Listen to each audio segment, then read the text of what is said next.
विद्यार्थ्यांनो, आपण नाणे बाजार आणि भांडवल बाजार हा भाग बघत आहोत आणि त्याच्या नाणे बाजार आणि भांडवल बाजारामध्ये अल्पमुदतीचे कर्ज देणाऱ्या संस्था म्हणून आपण नाणे बाजाराचा उल्लेख केला. या नाणे बाजारामध्ये आपण व्यापारी बँक त्याची कार्य बघितली.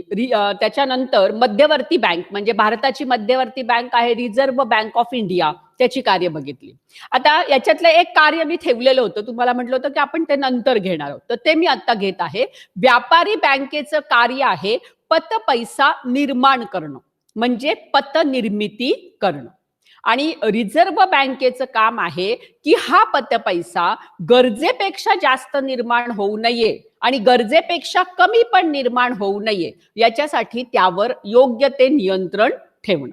म्हणजे कमी होत असेल तर ते वाढवायला प्रोत्साहन देणं, खूप जास्त निर्माण होत असेल तर ते कमी करण्याचा प्रयत्न करणं, हे मध्यवर्ती बँक करते. व्यापारी बँका पत पैसा निर्माण करतात, म्हणजे काय करतात तर रोख पैशाच्या कितीतरी अधिक पटीनं लोकांना कर्ज देण्याचं काम करतात. मग साहजिकच कोणत्या बँकेकडे किती रोख रक्कम जमा होते याच्यावर ती बँक किती पतपैसा निर्माण करू शकते, म्हणजे किती कर्ज वाटप करू शकते, हे अवलंबून राहते. आपण एका उदाहरणाच्या साहाय्यानं बघूया की पतपैसा कसा निर्माण होतो. बघा, फळ्यावर मी लिहिलं आहे की पतनिर्मिती म्हणजे कर्ज वाटप, पतनिर्मिती म्हणजे पतपैसा निर्माण करणं. आता समजा छोटं उदाहरण आपण समजण्यासाठी घेऊया की एखाद्या एक्स बँकेकडे 1,000 रुपये ठेव स्वरूपात जमा झाले. किती जमा झाले? 1,000 रुपये. कुणी 200 ठेवले, कुणी 500 ठेवले, कुणी 300 ठेवले. असं करता करता 1,000 रुपये कॅश त्या बँकेमध्ये बचतीच्या स्वरूपात आली. आता ही जेवढी रक्कम कॅश आलेली आहे ना, ती सगळीच्या सगळी रक्कम ते लोक एकाच वेळेला काढायला येतील असं नाही. हा बँकेचा दैनंदिन अनुभव. मग तो लक्षात घेता साधारणतः कॅश कार्ड किती वापरली जाते. काही ठिकाणी खूपच कमी कॅशनी व्यवहार होत असतील तर बँका 5% रक्कम बाजूला काढतात. त्यापेक्षा थोडे जास्त होत असतील तर 10%. काही ठिकाणी खूपच कॅशनीच व्यवहार होत असतील तर 20% पण बाजूला काढले जातात. आपण या उदाहरणामध्ये घेतलंय की 10% रक्कम बँक कॅश स्वरूपामध्ये स्वतः जवळ ठेवेल. कशासाठी? एखादा ठेवीदार आला तर त्यांनी परत पैसे मागितले तर ते बँकेकडे असले पाहिजे. कारण जर बँक पैसे देऊ शकली नाही तर त्या ठेवीदाराचा बँकेवरचा विश्वास उडेल आणि असं जर झालं तर तो बाहेर जाऊन सगळ्यांना सांगेल. मग सगळेच लोक घाबरून बँकेकडे आपले पैसे परत घ्यायला येतील. म्हणजे बँक व्यवसायाचं अस्तित्वच धोक्यात येऊन जाईल. मग असं होऊ नये म्हणून बँका परिस्थितीनुसार 5, 10, 15, 20% जी काही रक्कम त्यांना गरजेची आहे लोकांची तात्काळ गरज पूर्ण करण्यासाठी ती बाजूला काढतात. समजा या उदाहरणामध्ये 10% रक्कम बाजूला काढली. मग 1,000 रुपयाच्या 10% किती होतात? 100 रुपये. म्हणजे 100 रुपये बाजूला गेले. मग राहिले किती? 900 रुपये. आता हे 900 रुपये जे आहे ना, ते बँक कोणाला तरी कर्ज देण्यासाठी वापरणार. मग समजा हे 900च्या 900 रुपये बँकेने एखाद्या व्यक्तीला कर्ज दिले. तर या प्रक्रियेमध्ये ही जी कॅश बँकेकडे आलेली होती ना, या कॅशला म्हणायचं प्राथमिक ठेवी. आता या प्राथमिक ठेवींच्या आधारे बँकेने 900 रुपये कर्ज दिलं. ज्या व्यक्तीला हे कर्ज मिळालं ना, त्या व्यक्तीच्या नावाने खातं उघडून त्याच्या खात्यामध्ये ही रक्कम जमा दाखवली जाते. त्याला चेकबुक दिलं जातं आणि चेकच्या साह्यानं तो ते पैसे वापरू शकतो. आता 900 रुपये त्याच्या खात्यामध्ये जमा झाले म्हणजे बँकेची एकूण जमा किती झाली बघा. आधीची 1,000 अधिक आत्ताची 900, म्हणजे व्यवहारामध्ये बँकेकडे जमा किती झालेत किंवा जमा बाजूला किती आले आकडे? 1900 रुपये आले. आता परत बँक काय करेल? त्या 1900 रुपयांपैकी 10% रक्कम म्हणजे 190 रुपये बाजूला काढेल. हे 190 रुपये बाजूला काढल्यानंतर शिल्लक काय राहणार आहे? 1810 रुपये. हे 1810 रुपये जे आहे ते बँक कर्ज देण्यासाठी वापरणार. समजा हे 1810 रुपये ज्या एखाद्या व्यक्तीला कर्ज म्हणून दिले, मग ती त्या व्यक्तीच्या नावानं खातं उघडणार, त्या खात्यामध्ये ते जमा दाखवले जाणार, वापरण्यासाठी त्याला चेकबुक दिलं जाणार आणि या पद्धतीनं जमा बाजूला आणखीन किती आले? 1810 रुपये आले. मग आता हे 1810 रुपये आल्यानंतर बँकेची जमा बाजू काय दाखवणार आहे? तर टोटल 3710 रुपये बँकेकडच्या जमा बाजूमध्ये आले. पुन्हा बँक काय करेल? त्यातले 371, आपण राऊंड फिगर घेऊया, 370 रुपये बँक बाजूला काढेल. आता 370 रुपये जर बाजूला काढले तर शिल्लक किती राहणार आहे बघा? 3340 रुपये. मग हे 3340 रुपये बँक पुन्हा कर्ज देण्यासाठी वापरते. या व्यवहारामध्ये जे 9000 रुपये कॅश होते ना, त्याला म्हणतात प्राथमिक ठेवी. आणि या ज्या बाकीची जमा बाजू आली ना, हे 900 रुपये आले, याला म्हणतात दुय्यम ठेवी. हे 900 रुपये त्याच्या खात्यामध्ये जमा दाखवले तर ही दुय्यम ठेव झाली. इथे पण 3710 रुपये त्याच्या खात्यात जमा दाखवले तर ही पण काय झाली? दुय्यम ठेव झाली. मग अशा पद्धतीनं हा आकडा कसा होणार आहे? वाढत वाढत जाणार आहे. मग 1000च्या आधारावर 1000 कॅश होती ना, तर बँका 9000 पर्यंतचं कर्ज देऊ शकतात. म्हणजे 9 पट कर्ज निर्मिती होऊ शकते. पण कोणतीही या बँकेला एवढं मोठ्या प्रमाणात कर्ज देण्याची परवानगी दिली जात नाही.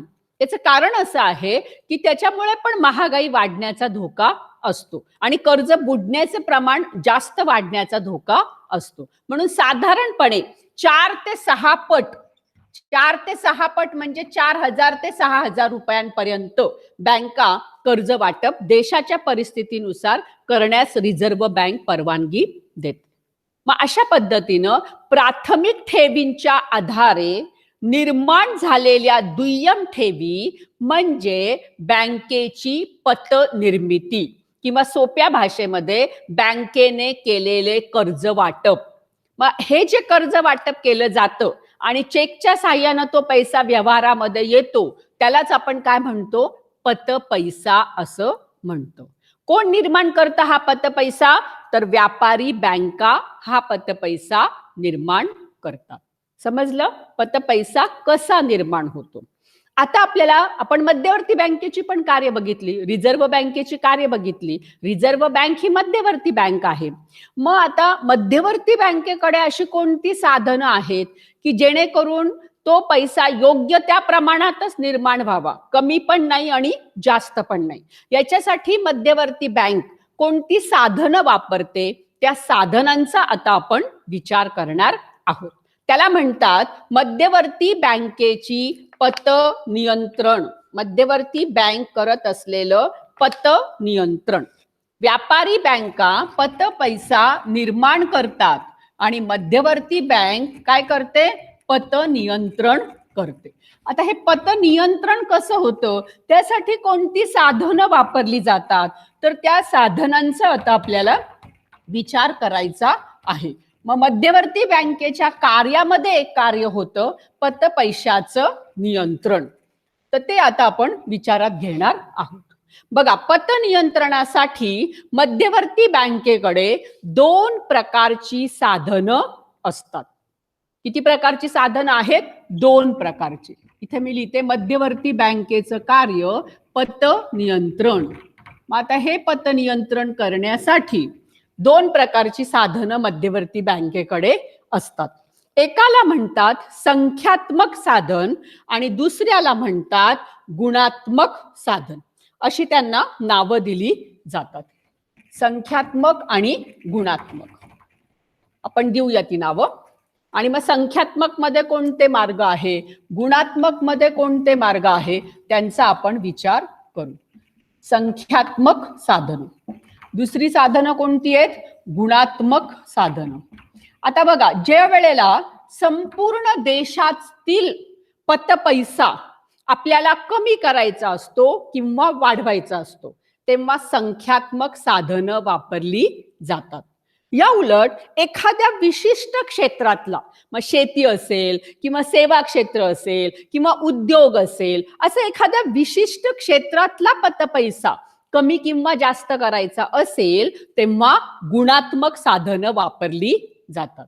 बघा, देशव्यापी पातळीसाठी संख्यात्मक साधन आणि विशिष्ट क्षेत्रासाठी गुणात्मक साधन. आता या संख्यात्मक साधनामध्ये कोणकोणते मार्ग आहेत? तर 3 मार्ग मध्यवर्ती बँक वापरते. एक आहे बँक रेट, दुसरं आहे खुल्या बाजारात रोख्यांची खरेदी विक्री, आणि तिसरं आहे राखीव निधीचे प्रमाण बदलणे. ही ती 3 साधनं संख्यात्मक क्षेत्रामध्ये आहेत. आता राखीव निधीचे प्रमाण बदलणे, नंतर खुल्या बाजारात रोख्यांची खरेदी विक्री आणि बँक रेट यांचा आपल्याला अर्थ बघायचा आहे. बघा, बँक रेटचं मराठी भाषांतर व्याजाचा दर असं करायचं नाही. बँक रेट आणि व्याजाचा दर याच्यामध्ये फरक आहे. काय फरक आहे? तर व्यापारी बँका ग्राहकांना ज्या दराने कर्ज देतात त्याला म्हणायचं व्याज दर. ठीक आहे, रिपीट करते मी. व्यापारी बँका ग्राहकांना ज्या दराने कर्ज देतात त्याला म्हणायचं बँक रेट, त्याला म्हणायचं व्याजाचा दर. आणि मध्यवर्ती बँक व्यापारी बँकांना ज्या दराने कर्ज देते त्याला म्हणायचं बँक रेट. रिपीट करते पुन्हा. मध्यवर्ती बँक व्यापारी बँकांना ज्या दराने कर्ज देते त्याला काय म्हणायचं? Bank rate. मग फरक लक्षात आला? व्यापारी बँकांनी ग्राहकांना दिलं तर व्याजाचा दर, आणि मध्यवर्ती बँकेने व्यापारी बँकांना दिलं तर काय म्हणायचं? Bank rate. अशा पद्धतीनं ते दोघांमध्ये फरक आहे. आता ज्या वेळेला व्यापारी बँकांना जास्त पतपैसा निर्माण करायचा असतो तेव्हा साहजिकच मध्यवर्ती बँका काय करणार? व्यापारी बँका काय करणार? तर मध्यवर्ती बँकेकडनं कर्ज घेणार. ठीक आहे, मग या कर्जावरचा जो व्याजाचा दर मध्यवर्ती बँक आकारते त्याला आपण बँक रेट म्हटलं. मग जर समजा मध्यवर्ती बँकेने बँक रेट वाढवला, बँक रेट मध्ये वाढ केली, तर काय होतं? कर्ज महाग होतं. आता समजा मध्यवर्ती बँकेने व्यापारी बँकांना 6% दरानं कर्ज दिलं, तर व्यापारी बँका ग्राहकांना 6%नेच देतील का? नाही. व्यापारी बँकांना नफा कमवायचा आहे. मग व्यापारी बँका 6.5 देतील किंवा 7 देतील किंवा 7.5 देतील, म्हणजे त्याच्यापेक्षा जास्त दरानं देणार. आणि मग जर समजा पूर्वी त्यांना 5% कर्ज मिळत होतं, आता 6% केलंय मध्यवर्ती बँकेने, तर ते ग्राहकांना त्याच्यापेक्षा जास्त दर लावणार. 6.5, 7, 7.5 असा जास्त दर लावणार. साहजिकच कर्ज काय होणार? महाग होणार. आणि मग जर कर्ज महाग झालं ना तर जास्त लोक कर्ज घ्यायला येणारच नाही. व्याजाचा दर जर वाढला ना तर कर्ज महाग होतं, आणि कर्ज जर महाग झालं तर कमी लोक कर्ज घेतील. मग कमी लोकांनी कर्ज घेतले म्हणजे आपोआप पतपैसा काय झाला? कमी झाला. याच्या उलट समजा सुरुवातीला मध्यवर्ती बँक व्यापारी बँकांना 8% दरानं कर्ज देत होते, आता मात्र त्यांनी कमी केला, 7% केला. तर नॅचरली व्यापारी बँका पूर्वी 9-10% लावत होते, आता इकडे 1% कमी झालं की ते पण 1% कमी करतील. त्यामुळे कर्ज स्वस्त होईल. कर्ज स्वस्त झालं तर पूर्वीपेक्षा जास्त लोक कर्जाला मागणी करतील, जास्त लोक व्यापारी बँकांकडे कर्ज घ्यायला येतील, आणि आपोआपच पतपैसा वाढेल. मग या पद्धतीनं बँक रेट कमी केला तर पतपैसा वाढेल, बँक रेट वाढवला तर पतपैसा कमी होतो. म्हणजे व्यस्त संबंध आहे बघा. बँक रेट मध्ये वाढ, पतपैशात घट. बँक रेट मध्ये घट, पतपैशात वाढ. या पद्धतीनं हा मार्ग जो आहे तो कार्यरत असतो. दुसरा मार्ग आहे खुल्या बाजारात रोख्यांची खरेदी विक्री. आता मध्यवर्ती बँकेकडे जे सरकारी कर्ज रोखे असतात, हे कर्ज रोखे जे असतात ना त्यांची कधी कधी मध्यवर्ती बँक विक्री करते आणि कधी खरेदी करते. आता समजा मध्यवर्ती बँकेने कर्ज रोखे विक्रीला काढले, तर हे कर्ज रोखे व्यापारी बँका खरेदी करतात. का बरं खरेदी करतात? तर त्या कर्ज रोख्यांवर आकर्षक व्याज मिळणार असतं, आणि हे व्याज हे व्यापारी बँकांचं उत्पन्न ठरेल. त्यांनी कर्ज रोखे खरेदी केले तर त्यांना व्याज मिळणार आहे, मग तिथे त्यांना उत्पन्न मिळणार आहे. त्यामुळे व्यापारी बँका काय करतात, कर्ज रोखे खरेदी करतात, कारण कर्ज रोख्यावर निश्चित दरानं व्याज मिळत असतं. मग काय होईल, व्यापारी बँकांनी कर्ज रोखे खरेदी केले म्हणजे त्या कर्ज रोख्यांची जी काही किंमत होती तेवढे पैसे व्यापारी बँकांनी मध्यवर्ती बँकेमध्ये भरले. मध्यवर्ती बँकेकडे जर त्यांनी पैसे भरले त्या कर्ज रोख्यांची किंमत, तर नॅचरली व्यापारी बँकांकडची बचत काय होणार, कमी होणार. व्यापारी बँकांची जमा बाजूला असणारी रक्कम काय होणार, कमी होणार. आणि जर ती कमी झाली तर आपोआपच त्यांना कमी कर्ज वाटप करावं लागेल. याच्या उलट कधी कधी जर मध्यवर्ती बँकेला असं वाटलं की पतपैसा हा वाढवायचा आहे, तर मग मध्यवर्ती बँक काय करते, कर्ज रोख्यांची खरेदी करते. म्हणजे आमचे कर्ज रोखे परत द्या आणि तुमचे पैसे व्याजासकट घ्या. मग असं झालं तर व्यापारी बँकांकडे पैसा येतो, व्याज प्लस त्यांनी खरेदी केलेल्या कर्ज रोख्याची किंमत, असा पैसा त्यांच्याकडे येतो. त्यामुळे व्यापारी बँकांची जमा काय होते, वाढते. आणि व्यापारी बँकांची जमा वाढली तर त्यांना पूर्वीपेक्षा जास्त कर्ज देणं शक्य होतं, त्यामुळे ते जास्त कर्ज वाटप करतील. म्हणजे जेव्हा पतपैसा वाढवायचा असतो तेव्हा मध्यवर्ती बँक कर्ज रोख्यांची खरेदी करते, आणि जेव्हा पतपैसा कमी करायचा असतो तेव्हा मध्यवर्ती बँक कर्ज रोख्यांची विक्री करते. या पद्धतीनं खरेदी विक्रीच्या माध्यमातून पण पतपैसा कमी जास्त केला जातो.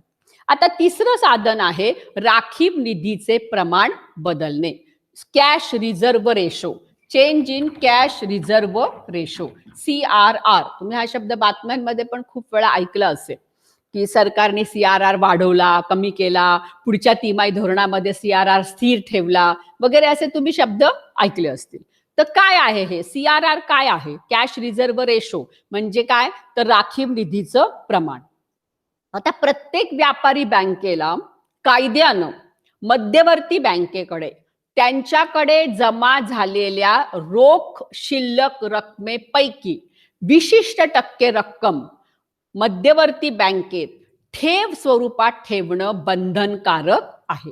पुन्हा सांगते मी, व्यापारी बँकांकडे रोख स्वरूपामध्ये जेवढी बचत आलेली आहे त्याच्या विशिष्ट टक्के रक्कम रोख स्वरूपातच मध्यवर्ती बँकेमध्ये ठेवणं बंधनकारक आहे. साहजिकच समजा एखाद्या बँकेकडे ₹1,00,000 आले, एका दिवसात ₹1,00,000 बचतीच्या स्वरूपात आले, आणि मध्यवर्ती बँकेची अट असेल की 3% रक्कम त्यांनी मध्यवर्ती बँकेत ठेवायची आहे, तर त्या ₹1,00,000च्या 3% रक्कम त्यांना ठेवावी लागेल आधी मध्यवर्ती बँकेत, आणि मग जी उरलेली रक्कम असेल त्या उरलेल्या रकमेतून ठेवीदारांच्या दैनंदिन गरजा पूर्ण करायची रक्कम पण बाजूला काढून मग त्यांना कर्ज वाटप करता येतं. मग या पद्धतीनं जेव्हा मध्यवर्ती बँकेला असं वाटतं ना की व्यापारी बँकांनी कर्ज कमी द्यावं, तेव्हा मध्यवर्ती बँक CRR वाढवते. म्हणजे की मध्यवर्ती बँकेकडे जी ठेव ठेवायची आहे रोख स्वरूपात त्याच्यामध्ये त्या टक्केवारीमध्ये ती वाढ करते. आणि याच्या उलट पतपैसा जास्त निर्माण व्हावा असं वाटत असेल तर ही टक्केवारी कमी केली जाते.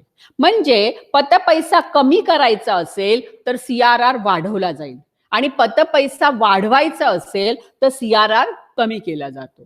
साधारणतः 3 ते 5% या दरम्यान हा CRR ठेवला जातो, कारण कायद्यामध्येच तशी तरतूद झालेली आहे. मग तो 3 ठेवायचा, 3.5 ठेवायचा, 5 ठेवायचा, 4 ठेवायचा, हे मध्यवर्ती बँकेवर अवलंबून असतं. आणि मध्यवर्ती बँक देशाच्या परिस्थितीचा विचार करून याबद्दलचे निर्णय घेत असते.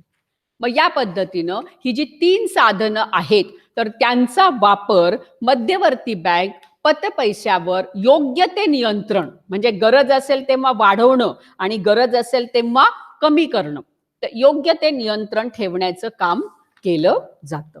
आता हे देशव्यापी पातळीवर करायचं असेल तर आता समजा आपल्याला एका विशिष्ट क्षेत्रापुरतच पतपैसा कमी जास्त करायचा आहे, संपूर्ण देशव्यापी बदल घडवून आणायचा नाही, सर्व क्षेत्रांसाठी बदल घडवून आणायचा नाही, मग त्यावेळेला काय केलं जातं, तर त्यावेळेला मध्यवर्ती बँक गुणात्मक साधनं वापरते.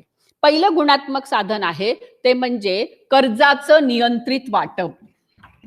कर्जाचे नियंत्रित वाटप.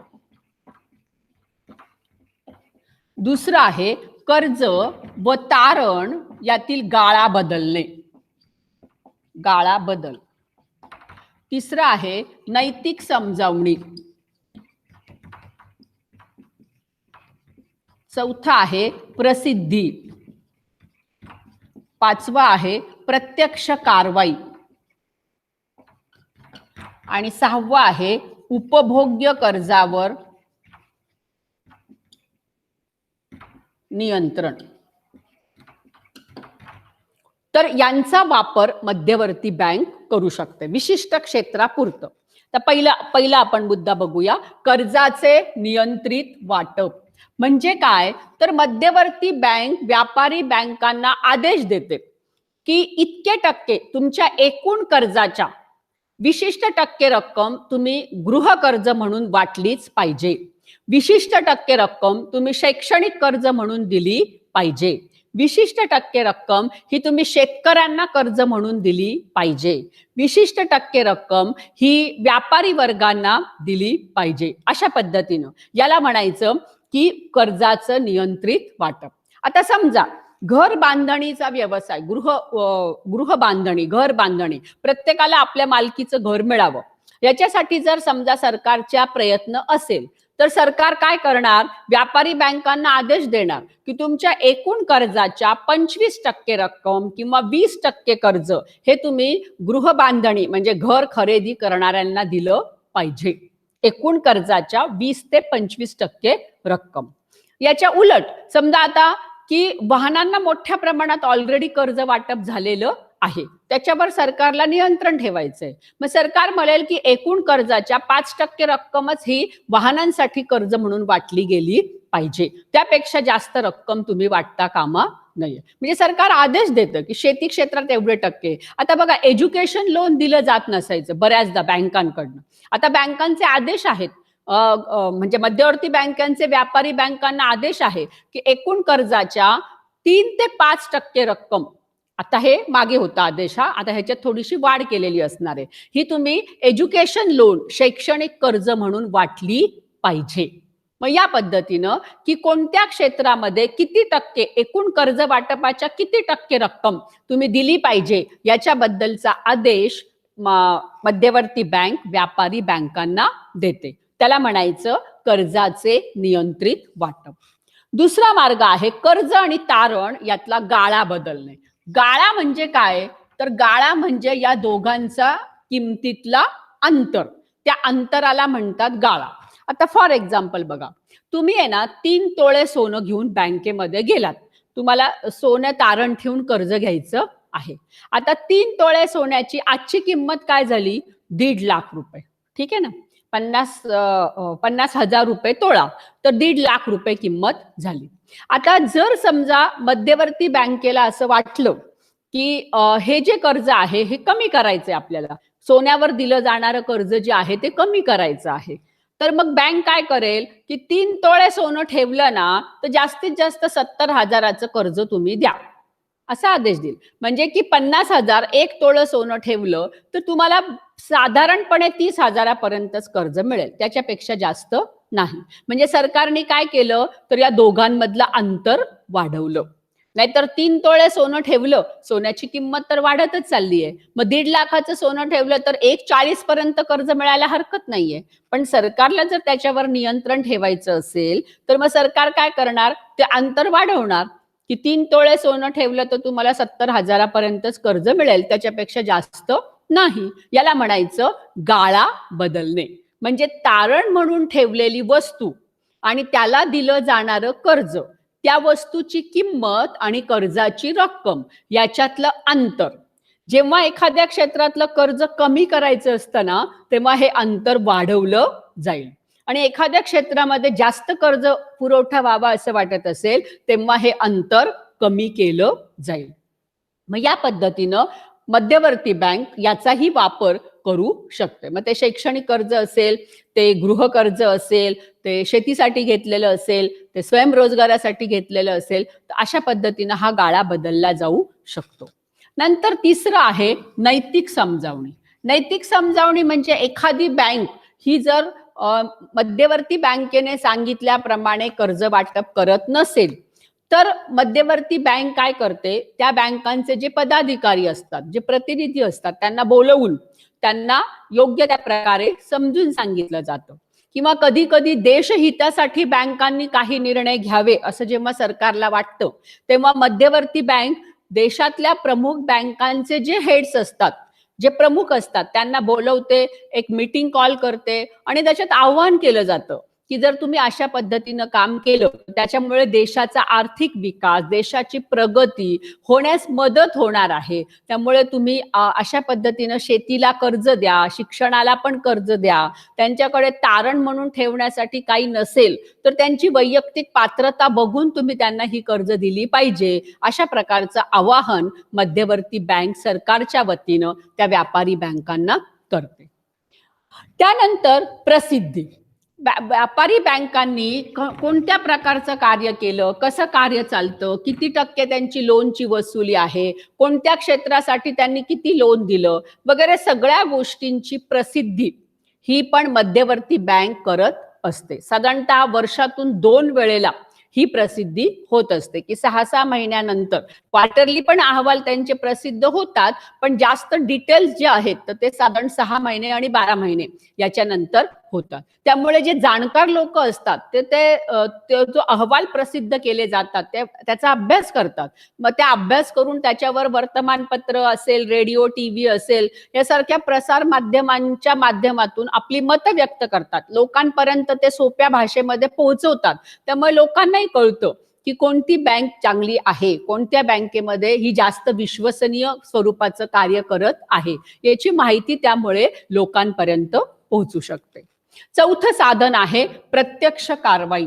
पाचवं साधन आहे प्रत्यक्ष कारवाई. म्हणजे एखाद्या बँकेला वारंवार समज देऊन सुद्धा जर ती व्यापारी बँक ऐकत नसेल तर मग मध्यवर्ती बँक कायदेशीर कारवाई पण करते. मग कायदेशीर कारवाईमध्ये अनेक मार्ग आहेत मध्यवर्ती बँकेकडे, की त्या बँकेला लोन देणं बंद करायचं, त्या बँकेच्या हुंड्या वटवणं बंद करून टाकायचं, किंवा त्या बँकेबद्दलचं प्रसिद्धीपत्रक की लोकांनी या बँकेमध्ये ठेवी ठेवल्या तर आपल्या जबाबदारीवर ठेवाव्यात, या पद्धतीनं. की तिथे सरकार काय करते, किंवा त्याच्यावर प्रशासक नेमले जातात त्या बँकांवर, जर खूप त्यामध्ये भ्रष्टाचार झालेला आहे असं जर दिसून आलं तर. मग या पद्धतीनं मध्यवर्ती बँक प्रत्यक्ष कारवाईद्वारे पण एखाद्या बँकेचं कार्य जर नीट चालत नसेल तर प्रशासक वगैरे नेमून प्रत्यक्ष कारवाई पण करते.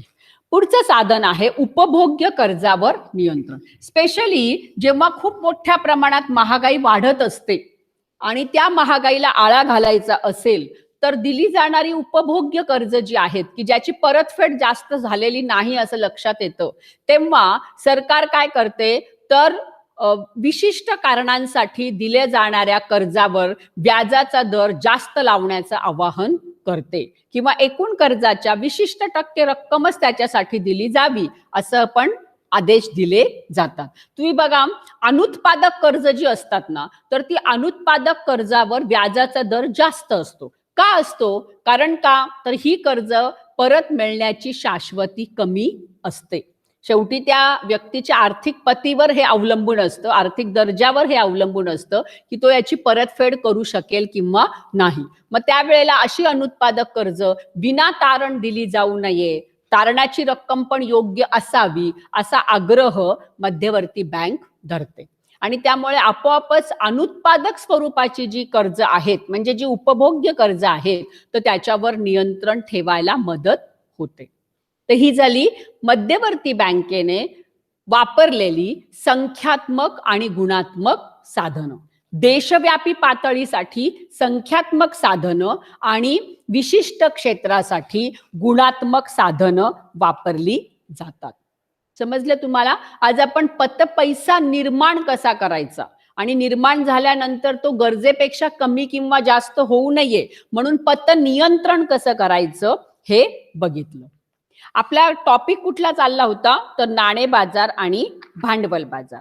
त्याच्यामध्ये नाणे बाजारामधली जी संघटित क्षेत्र आहेत तर त्या संघटित क्षेत्रापैकी पहिलं क्षेत्र आपण बघितलंय रिझर्व्ह बँक म्हणजे मध्यवर्ती बँक, दुसरं बघितलं आपण व्यापारी बँका आणि आता तिसरं क्षेत्र आहे सहकारी बँका. आता सहकारी बँका हे महाराष्ट्रातल्या लोकांसाठी, महाराष्ट्रातल्या जनतेसाठी काही नवीन नाही, कारण महाराष्ट्रामध्ये सहकारी बँकांचं जाळं खूप विस्तृत प्रमाणामध्ये पसरलेलं आहे. आणि मुख्य म्हणजे महाराष्ट्रामध्ये सहकारी बँकांचा उगम झालेला आहे. पद्मश्री विखे पाटील यांनी पहिली सहकारी बँक देशामध्ये स्थापन केली होती. म्हणजे महाराष्ट्र हे उगमस्थान आहे सहकारी बँकांच्या बाबतीमध्ये. आता काय आहे सहकारी बँका म्हणजे सोप्या भाषेत आपण काय सांगू शकतो तर समान उद्देशानं काही लोक एकत्र येतात समान उद्देशानं आणि मग त्या उद्देशाच्या म्हणजे त्या विशिष्ट क्षेत्राच्या विकासासाठी सुलभतेनं कर्ज मिळावं आणि त्यांच्याकडे असणारी बचत त्याच बचतीचा वापर मोठ्या प्रमाणात करता याव्या. ती लहान लहान बचत ही संघटित व्हावी, एकत्र व्हावी आणि एका विशिष्ट कार्यपूर्तीसाठी त्याचा वापर करता यावा याच्यासाठी सहकारी बँका अस्तित्वात आलेल्या आहेत. 1904 मध्ये सहकारी पतसंस्था कायद्याद्वारे या सहकारी बँका अस्तित्वात आल्या. या बँका साधारणपणे त्या स्थानिक विभागातल्या लोकांच्या गरजा पूर्ण करण्यासाठी निर्माण झालेल्या आहेत. मग त्याच्यामध्ये तुम्ही बघा सहकारी क्षेत्राला कर्ज पुरवठा करणाऱ्या जे विविध बँका आहेत या बँकांची जर आपण आज देशव्यापी पातळीवर जर त्यांचा अभ्यास करायचं ठरवलं तर त्यांची रचना जी आहे ती त्रिस्तरीय आहे. सर्वात वर आहे राज्य सहकारी बँक, ज्याला आपण शिखर बँक असंही म्हणू शकतो. राज्य सहकारी बँक, या बँकेचा उल्लेख शिखर बँक असाही केला जातो. त्यानंतर जिल्हा स्तरावर असतात जिल्हा मध्यवर्ती सहकारी बँका. जिल्हा स्तरावर जिल्हा मध्यवर्ती सहकारी बँका. मग याच्यामध्ये काही ग्रामीण भागात आहेत आणि काही नागरी म्हणजे शहरी विभागामध्ये येतात. आणि त्याच्या पुढे आहेत ते म्हणजे प्राथमिक सहकारी बँका. त्या विशिष्ट उद्देशासाठी ज्या स्थापन झालेल्या आहे असं मी तुम्हाला सांगितलं तर त्या झाल्या प्राथमिक सहकारी बँका. अशी त्रिस्तरीय रचना यांची आहे. म्हणजे बघा भूविकास बँक आपण अभ्यासलंय बागे 11वीलाच असताना. मग आता भूविकास बँक असेल, राज्य सरकार असेल, यांच्याकडनं राज्य सहकारी बँकांमध्ये समजा पैसा पुरवला जातो. या राज्य सहकारी बँका जिल्हा सहकारी बँकांकडे आणि जिल्हा सहकारी बँकेच्या माध्यमातून प्राथमिक सहकारी बँकेकडे हे संपूर्ण पैशाचं म्हणजे ज्याला आपण म्हणूया कर्ज वाटप, सरकारकडनं मिळणारी मदत असेल, त्या शेतकऱ्यांनी, त्या कारागिरांनी, त्या हस्तउद्योग करणाऱ्यांनी स्वतः गोळा केलेली बचत असेल तर या सगळ्यांचा योग्य वापर त्याद्वारे करणं शक्य होतं. आपल्याकडे तर शेती क्षेत्राच्या ज्याला आपण म्हणूया वित्त व्यवस्थापनासाठी सहकारी बँका ज्या आहेत तर त्या महत्वाची भूमिका बजावत आहे. प्रामुख्याने ग्रामीण उद्योगांना आणि शेती क्षेत्राला सहकारी बँकांच्या माध्यमातून मोठ्या प्रमाणामध्ये कर्ज पुरवठा केला जातो आणि त्यामुळे शेतकऱ्यांना तो व्यवसाय करण्यास हातभार लागतो. त्याच्यानंतर संघटित क्षेत्रातलं पुढचं साधन आहे ते म्हणजे विकास वित्तीय संस्था. चौथं साधन आहे विकास वित्तीय संस्था. आता बघा बँका आणि वित्तीय संस्था याच्यामध्ये थोडासा फरक आहे. बँका पतपैसा निर्माण करू शकतात. वित्तीय संस्था ज्या आहेत ना तर त्या पतपैशाची निर्मिती करू शकत नाही. ते काय करतात त्यांच्याकडे येणारा पैसा वेगवेगळ्या माध्यमामध्ये गुंतवून उत्पन्न मिळवतात आणि मग तेच उत्पन्न हे कर्ज रूपाने देण्याचं काम करतात आणि त्यापासून पण त्यांना व्याजाच्या स्वरूपात रक्कम उत्पन्न प्राप्त होतं. तर या विकास वित्तीय संस्था ज्या आहेत तर त्याच्यासाठी आपल्या भारतामध्ये भारतीय औद्योगिक वित्त महामंडळ, industrial finance corporation of India IFCI industrial finance corporation of India याची स्थापना केलेली आहे. 1948 मध्येच म्हणजे स्वातंत्र्य मिळाल्यानंतर लगेच आपण हे कॉर्पोरेशन ऑफ इंडिया याची स्थापना केलेली आहे. उद्देश काय आहे तर या माध्यमातून उद्योगांना मोठ्या प्रमाणात कर्ज वाटप करता यावं. आता जोपर्यंत जागतिकीकरण किंवा उदारीकरण झालेलं नव्हतं म्हणजे कॉर्पोरेट क्षेत्राचं अस्तित्व आपल्याकडे फारसं नव्हतं तोपर्यंत या विकास महामंडळाचं कार्य पण मर्यादित होतं. पण आता मात्र म्हणजे 1990-91 नंतर यांच्या कार्याची व्याप्ती वाढलेली आहे. याचं कारण असं आहे की अनेक परदेशी कंपन्यांनी भारतीय कंपन्यांशी करार केलेला आहे. मग व्यापारी बँकिंग असेल किंवा ग्राहक वित्त म्हणजे दलालीचं काम करणं असेल त्यांच्यामध्ये ग्राहकांपर्यंत वित्त पुरवठा पोहोचवण्यासाठी त्या कॉर्पोरेट कंपन्यांना किंवा स्वयंरोजगार करणाऱ्यांना किंवा लघु किंवा कुटीर उद्योग किंवा मध्यम उद्योग मोठे उद्योग करणाऱ्यांना त्याच्यानंतर मोठ्या प्रमाणात जर भांडवलाची गरज असते जेव्हा देशातल्या मोठ्या उद्योगांना तर त्यांना म्हणजे पायाभूत सुविधा निर्माण कराव्या लागतात. तर या पायाभूत सुविधांसाठी सुद्धा नवनवीन प्रकारची देशामध्ये उत्पादन निर्माण व्हावं किंवा सेवा क्षेत्राचाही विकास व्हावा याच्यासाठी सुद्धा या कॉर्पोरेशनच्या माध्यमातून कर्ज पुरवठा केला जातो. आता तर त्यांचं कार्य इतकं वाढलेलं आहे की रिझर्व्ह बँकेने त्या वित्तीय संस्थांना ज्या अतिशय विकसित झालेल्या आहेत त्या विकसित वित्तीय संस्थांना तुम्ही तुमच्या संस्थेचं रूपांतरण व्यावसायिक बँकेमध्ये करा असंही सांगितलेलं आहे. आणि त्या पद्धतीनं तुम्ही बघा ICICI सारखी संस्था असेल HDFC सारखी संस्था असेल यांनी काय केलेलं आहे तर यापूर्वी वित्तीय संस्था होत्या पण आता त्यांनी त्यांचं बँकेमध्ये पण रूपांतरण केलेलं आहे. हे सगळं 1990 नंतर आपल्या देशामध्ये झालेलं आहे. आणि शेवटचं क्षेत्र आहे संघटित नाणे बाजारातलं संघटित क्षेत्रातला शेवटचा मुद्दा आहे भारतीय सवलत व वित्तीय गृह. भारतीय सवलत व वित्तीय गृह याचा काय अर्थ आहे? भारतीय सवलत व वित्तीय गृह सवलत व वित्तीय गृह हे शेवटचं साधन आहे संघटित क्षेत्रामधलं. तर याचा अर्थ असा आहे की 1988 मध्ये आपल्या देशामध्ये अशा प्रकारची ही संस्था स्थापन करण्यात आली. DFHI भारतीय सवलत व वित्तीय गृह या नावानं संस्था स्थापन करण्यात आली. त्याचा उद्देश काय होता तर नाणे बाजारामध्ये कार्यरत असणाऱ्या संस्थांना तरलता प्रदान करणे. तरलता प्रदान करणे म्हणजे जिथे जिथे त्यांना कॅश रकमेची गरज पडते रोख रकमेची गरज पडते तर ती गरज पूर्ण करण्यासाठी या वरच्या सगळ्या संस्थांमध्ये मध्यस्थाच्या स्वरूपामध्ये ही संस्था काम करते. म्हणजे याच्यावर मालकी हक्क कोणाचा आहे तर रिझर्व्ह बँक नंतर सार्वजनिक क्षेत्रातल्या म्हणजे सरकारी मालकीच्या बँका आणि वित्तीय संस्था यांची सार्वत्रिक मालकी आहे. फक्त रोखता प्रदान करणे तरलता प्रदान करणं जेणेकरून कार्य सुरक्षितपणे चालू राहावं कोणत्याही प्रकारचे अडथळे उत्पादन करत असताना येऊ नये वेगानं काम व्हावं हा एकमेव उद्देश त्या पाठीमागे आहे. तर ही झाली नाणे बाजारातील संघटित क्षेत्रामधल्या कार्यरत असणारे मार्ग किंवा संस्था. आता पुढच्या पिरियडला आपण असंघटित क्षेत्र भारतामध्ये तर ते अनेक वर्षापासून म्हणजे स्वातंत्र्यपूर्व काळापासून अस्तित्वात आहेत. तर ही जी असंघटित क्षेत्र आहेत तर त्यांचा अभ्यास आपण पुढच्या लेक्चरला करूया. विद्यार्थ्यांनो धड्याखालचं प्रश्न उत्तर सोडवा.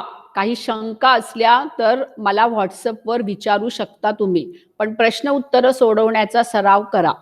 आपल्या सगळा पोर्शन झाल्यानंतर ऑब्जेक्टिव्ह तर आपण घेणारच आहोत पण मोठी उत्तरं जी आहेत ती तुम्ही पुस्तकामध्ये बघून लिहावी अशी अपेक्षा आहे.